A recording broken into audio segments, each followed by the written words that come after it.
Sarah Thompson, a 78-year-old widow, lived alone in the quiet, sleepy town of Willow Creek, nestled somewhere in the heart of the United States. For decades, this small corner of the world had been her home, a place where every creaky floorboard and weathered porch step held memories of a life well lived. She'd raised her children here, laughed and cried through countless seasons, and mourned the loss of her husband, Henry, who had passed away nearly 15 years ago. Her children, now scattered across distant cities with families of their own, called occasionally, but the distance had left Sarah with a solitude that weighed heavier with each passing year. Her only constant companion was Max, a loyal German shepherd with soulful brown eyes, and a coat that gleamed like polished obsidian. She found him years ago, a scrawny, shivering pup abandoned on a rain-soaked street, and from that moment, an unspoken bond had tethered their hearts together. They were inseparable, two souls weathering the quiet storms of life side by side. On that fateful evening, the air carried a crisp bite of late autumn. Sarah shuffled into her modest kitchen, her slippered feet dragging slightly from the exhaustion of a long day tending to her garden and sorting through old photo albums. She decided on a simple vegetable soup, a recipe she'd perfected over decades, one that always brought a flicker of comfort.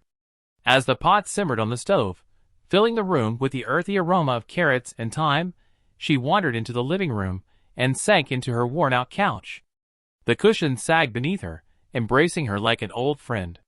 Leaning her head back, she let out a weary sigh, her eyelids fluttering shut almost against her will. Have you ever made a mistake so small, so innocent, that you didn't realize it could unravel everything? Hours slipped by unnoticed, the hands of the clock ticking silently toward midnight. In the kitchen, the soup had long since boiled over, its bubbling contents spilling onto the stovetop. The flame beneath the pot, forgotten in Sarah's fatigue, flickered greedily, licking at the edges of the metal. Soon, it found new fuel, the wooden cabinets above, dry and brittle from years of neglect. Tiny tendrils of fire stretched upward, curling around the shelves, igniting spice jars and old recipe cards Sarah had pinned there decades ago. Smoke began to seep from the kitchen, a thick, gray haze creeping through the house like a phantom. It snaked down the hallway, curling under doors and pooling in the corners, carrying with it the bitter scent of destruction. Sarah remained oblivious, lost in the depths of a dreamless sleep. Her chest rose and fell slowly, her breath soft and shallow, unaware of the silent danger tightening its grip around her home. But Max, he sensed it. Curled up on the rug beside the couch, his head resting on his paws, he suddenly stirred. His nose twitched, catching the faint, acrid whiff of smoke.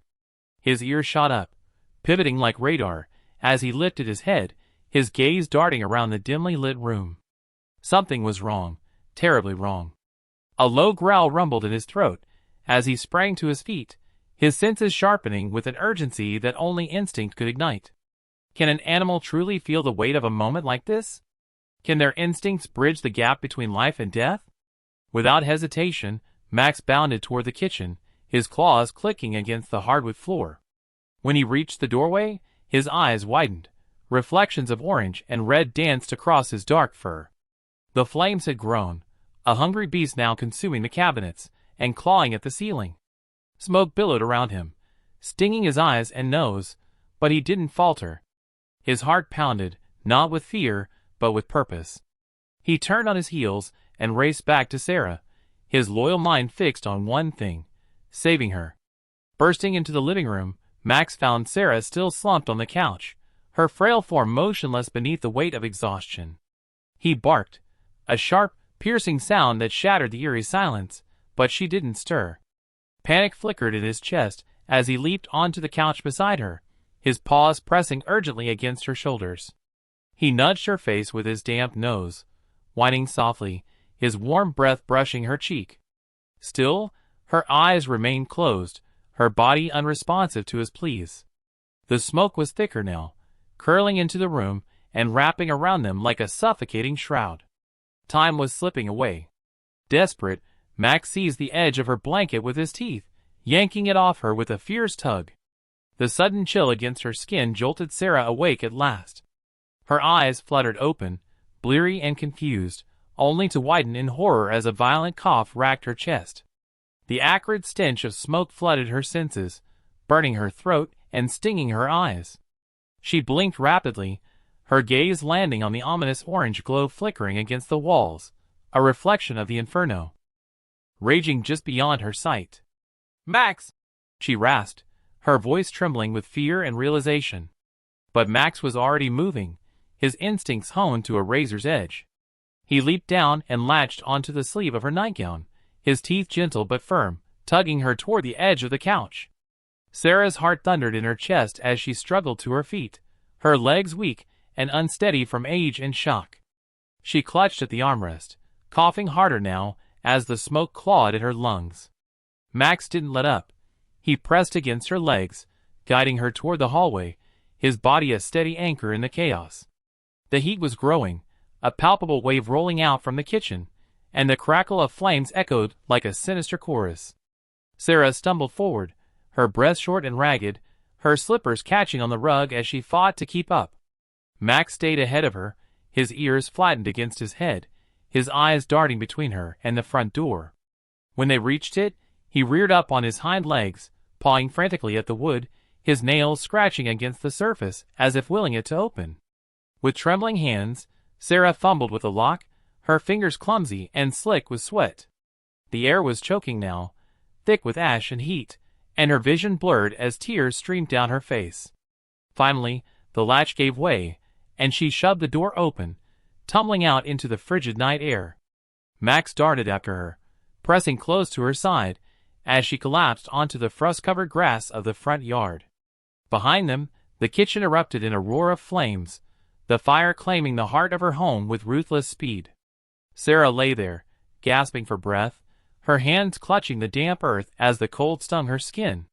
The night was alive with chaos. Neighbors, roused by the glow and the smell of smoke, had poured from their homes, their voices a frantic hum in the distance.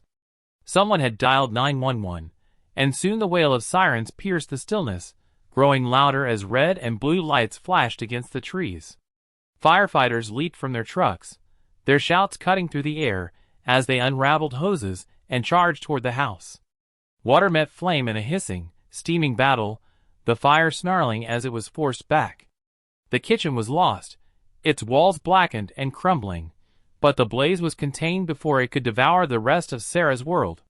As the smoke cleared and the adrenaline faded, Sarah sat on the curb, a blanket draped over her shoulders by a kind-eyed paramedic. Her hand shook as she reached for Max, pulling him close. His fur was streaked with soot, his eyes still wide with the intensity of the night, but he pressed his head against her chest, a quiet whimper escaping him.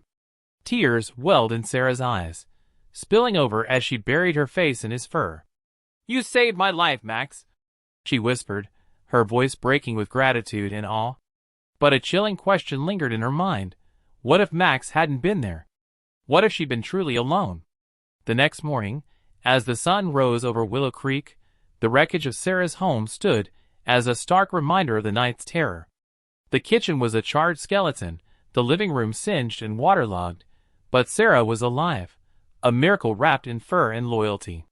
Word spread quickly through the tight-knit community, and soon Max was more than just Sarah's companion. He was a hero.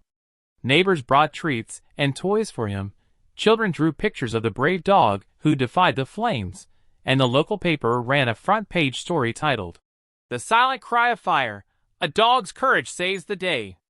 Sarah, still shaken but bolstered by the outpouring of support, found herself smiling through her tears. She'd lost so much that night, irreplaceable photos, her husband's favorite armchair, but she hadn't lost everything. Max had made sure of that. From that day forward, Sarah saw Max in a new light. He wasn't just a pet, not just a stray she'd taken in all those years ago. He was her guardian angel, a fierce and steadfast protector who'd stared down death to bring her back to safety. She made a solemn vow to herself, one she repeated every time she lit the stove in the temporary apartment the town had arranged for her. Never again would she let exhaustion override caution. And every night, as she settled into bed with Max curled up beside her, she whispered a quiet thank you, not just to him, but to the mysterious bond that had woven their lives together. What if Max hadn't been there that night? What do you imagine would have happened to Sarah? How do you see the loyalty of animals like Max? Do they understand more than we give them credit for? Are our pets sometimes more attuned to the dangers around us than we are ourselves? I'd love to hear your thoughts. Share them below, and let's reflect on the incredible ways our companions shape our lives, often when we least expect it.